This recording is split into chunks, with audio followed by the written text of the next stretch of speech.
Guys, welcome back to Indira education centre. दोस्तों, आज हम पढ़ने वाले हैं यूपी पेट 2022 और रेलवे ग्रुप डी के साइंस के महत्वपूर्ण प्रश्नों को। दोस्तों, ये ऐसे प्रश्न हैं कि जो कि सभी परीक्षाओं में बार बार पूछे जाते हैं। दोस्तों, जो ये अब साइंस के प्रश्न हम देखने वाले हैं वह जीव विज्ञान से संबंधित है। तो दोस्तों, जीव विज्ञान का यह पार्ट 3 है। यदि आप लोग पार्ट 1 और पार्ट 2 नहीं देखे हैं तो डिस्क्रिप्शन में लिंक मिल जाएगा, वहाँ जाकर देख सकते हैं। तो दोस्तों, आज के प्रश्न जनक, खोजकर्ता और उनके मुख्य कार्यों से संबंधित है। तो दोस्तों, बायोलॉजी के पार्ट 3 का पहला क्वेश्चन है कि जीव विज्ञान के अंतर्गत किसका अध्ययन किया जाता है। तो जीव विज्ञान के अंतर्गत जीवधारियों का अध्ययन किया जाता है। दोस्तों, जीवधारी किसे कहते हैं? जिनमें जीव पाया जाता है उसे हम जीवधारी कहते हैं। तो दोस्तों, जीव विज्ञान की बात की जाए तो जीव विज्ञान के 2 भाग हैं, एक है जंतु विज्ञान, एक है आपका वनस्पति विज्ञान। तो दोस्तों, ये कहा जाए कि जीव विज्ञान शब्द का सर्वप्रथम प्रयोग किसने और कब किया, तो जीव विज्ञान शब्द का सर्वप्रथम प्रयोग लैमार्क और ट्रेविलियनस ने सन 1802 ईस्वी में किया। कब किया था? सन 1802 ईस्वी में। किसने? लैमार्क और ट्रेविलियनस ने। नेक्स्ट क्वेश्चन हमारा, जंतु विज्ञान के अंतर्गत किसका अध्ययन किया जाता है। तो हमने अभी बताया कि जीव विज्ञान के 2 पार्ट हैं, पहला है जंतु विज्ञान, दूसरा है आपका वनस्पति विज्ञान। तो पूछ रहा है कि जंतु विज्ञान के अंतर्गत किसका अध्ययन किया जाता है। तो जंतु विज्ञान के अंतर्गत जंतुओं का अध्ययन किया जाता है। किसका? जंतुओं का। जैसे आपका भेड़, बकरी, शेर, यह सभी क्या है? जंतु हैं। तो इनका अध्ययन किसके अंतर्गत किया जाता है? जंतु विज्ञान के अंतर्गत। यदि बात की जाए कि जंतु विज्ञान के जनक कौन है, तो जंतु विज्ञान के जनक हैं अरस्तु। कौन है? अरस्तु। बहुत ही इंपॉर्टेंट क्वेश्चन है दोस्तों, यह आपको बार बार पूछता है। तो जंतु विज्ञान के जनक कौन है? आपके अरस्तु हैं। वनस्पति विज्ञान के अंतर्गत किसका अध्ययन किया जाता है? तो वनस्पति विज्ञान के अंतर्गत पादपों का अध्ययन किया जाता है। हरे पेड़ पौधे और वनस्पतियों या झाड़ियों का अध्ययन किसके अंतर्गत किया जाता है? तो वनस्पति विज्ञान के अंतर्गत किया जाता है। तो यदि बात की जाए कि वनस्पति विज्ञान के जनक कौन है, तो वनस्पति विज्ञान के जनक कौन है? थियोफ्रेस्टस। जबकि जंतु विज्ञान के जनक कौन है? अरस्तु। विभिन्न जीवों की पहचान, उनका नामकरण, उनकी विशिष्टता के आधार पर उनको वर्गीकृत करने के विज्ञान को क्या कहते हैं? तो उनको वर्गीकृत करने के विज्ञान को हम कहते हैं टैक्सोनॉमी। बहुत ही इंपॉर्टेंट क्वेश्चन है। तो दोस्तों, जीवों की पहचान, विभिन्न जीवों की पहचान, उनका नामकरण, उनकी विशिष्टता के आधार पर या उनके गुणों के आधार पर उनको अलग अलग करने को हम क्या कहते हैं? तो उनको हम कहते हैं टैक्सोनॉमी।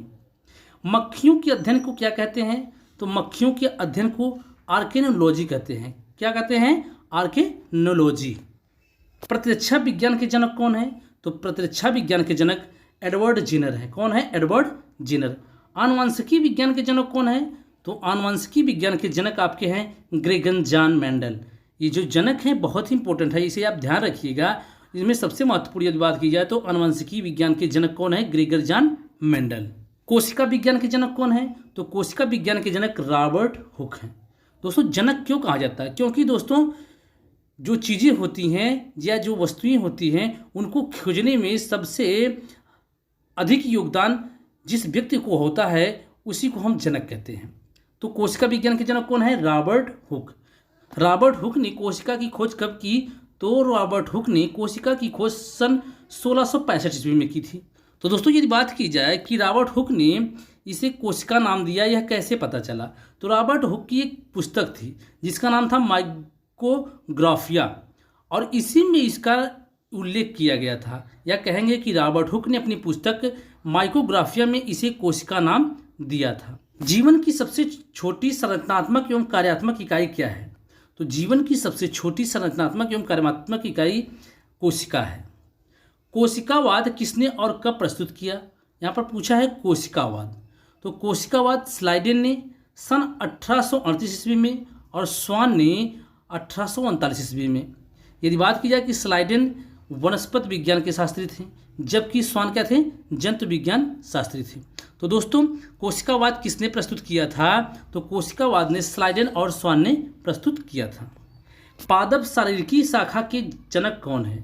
पादप शारीरिकी शाखा के जनक कौन है? तो यन ग्रीव पादप शारीरिकी शाखा के जनक हैं।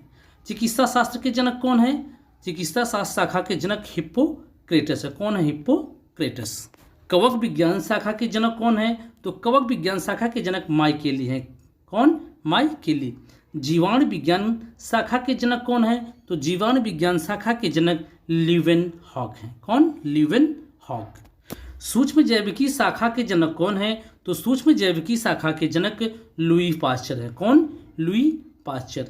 आधुनिक भ्रूण विज्ञान शाखा के जनक कौन है? तो आधुनिक भ्रूण विज्ञान शाखा के जनक वान मेयर हैं। कौन? वान मेयर। यदि बात की जाए कि हरित लवक के खोजकर्ता कौन है, तो हरित लवक के खोजकर्ता हैकेल महोदय हैं। कौन? हैकेल महोदय। हरित लवक का मुख्य कार्य क्या है? तो हरित लवक का मुख्य कार्य है प्रकाश संश्लेषण द्वारा भोजन का निर्माण करना। किसका कार्य है? तो हरित लवक का। माइटोकॉन्ड्रिया के खोजकर्ता कौन है? तो माइटोकॉन्ड्रिया के खोजकर्ता कॉलिकर महोदय हैं। कौन है? कॉलिकर महोदय। यदि बात की जाए कि माइटोकॉन्ड्रिया का मुख्य कार्य क्या है, तो वह है कोशिकीय श्वसन द्वारा एटीपी का निर्माण, एडेनोसिन ट्राइफॉस्फेट का निर्माण। किसके द्वारा? कोशिकीय श्वसन द्वारा। अंतः प्रद्रव्य जालिका के खोजकर्ता कौन है? तो अंतः प्रद्रव्य जालिका के खोजकर्ता पोर्टर महोदय हैं। कौन है? पोर्टर महोदय। अंतः प्रद्रव्य जालिका का मुख्य कार्य क्या है? तो अंतः प्रद्रव्य जालिका का मुख्य कार्य प्रोटीन संश्लेषण एवं लिपिड ग्लाइकोजन तथा स्टेरॉइड संश्लेषण करना। इसका कार्य है, तो अंतः प्रद्रव्य जालिका का कार्य है। गाल्जी काय के खोजकर्ता कौन है? तो गाल्जी काय के खोजकर्ता है कैमिलो गाल्जी। कौन है? Camillo Golgi. यदि बात की जाए कि गाल्जी काय का मुख्य कार्य क्या है, तो गाल्जी काय का मुख्य कार्य है शुक्राणु के एक्रोसोम का निर्माण, हार्मोन स्रावण, पदार्थों का संचय एवं स्थानांतरण। तो दोस्तों शुक्राणुओं के एक्रोसोम का निर्माण करना क्या है? गाल्जी काय का मुख्य कार्य है। हार्मोन स्रावण करना मुख्य कार्य है। पदार्थों का संचय या पदार्थों को इकट्ठा करना ही क्या है? गाल्जी काय का मुख्य कार्य है। कोशिका भित्ति की खोजकर्ता कौन है? तो कोशिका भित्ति की खोजकर्ता आपके रॉबर्ट हुक है। कौन है? रॉबर्ट हुक है। कोशिका भित्ति का मुख्य कार्य क्या है? तो कोशिका भित्ति का मुख्य कार्य है कैल्शियम और मैग्नीशियम पेक्टेट की बनी मध्य पटलिका कोशिकाओं के बीच सीमेंट का कार्य करती है। जो कोशिका भित्ति है वह कैल्शियम और मैग्नीशियम पेक्टेट की बनी मध्य पटलिका कोशिकाओं के बीच किसका कार्य करती है? तो सीमेंट का कार्य करती है। जीव द्रव्य के खोजकर्ता कौन है? तो जीव द्रव्य के खोजकर्ता पुरकिंजे महोदय हैं। कौन है? पुरकिंजे महोदय। कोशिका झिल्ली का तरल मोजेक मॉडल किसने प्रस्तुत किया? तो कोशिका झिल्ली का तरल मोजेक मॉडल प्रस्तुत किया था सिंगर एवं निकोलसन ने। किसने? सिंगर एवं निकोलसन ने। राइबोसोम की खोजकर्ता कौन है? तो राइबोसोम की खोजकर्ता है पैलेट महोदय। कौन है? पैलेट महोदय। राइबोसोम का मुख्य कार्य क्या है? तो राइबोसोम का मुख्य कार्य है प्रोटीन का संश्लेषण करना। प्रोटीन का संश्लेषण करना ही क्या है? राइबोसोम का मुख्य कार्य है। यदि बात की जाए कि लाइसोसोम के खोजकर्ता कौन है? तो लाइसोसोम के खोजकर्ता है डी डुवे। कौन है? डी डुवे। दोस्तों एक बहुत ही महत्वपूर्ण क्वेश्चन बनता है कि आत्महत्या की थैली किसे कहा जाता है? तो लाइसोसोम को ही आत्महत्या की थैली कहा जाता है।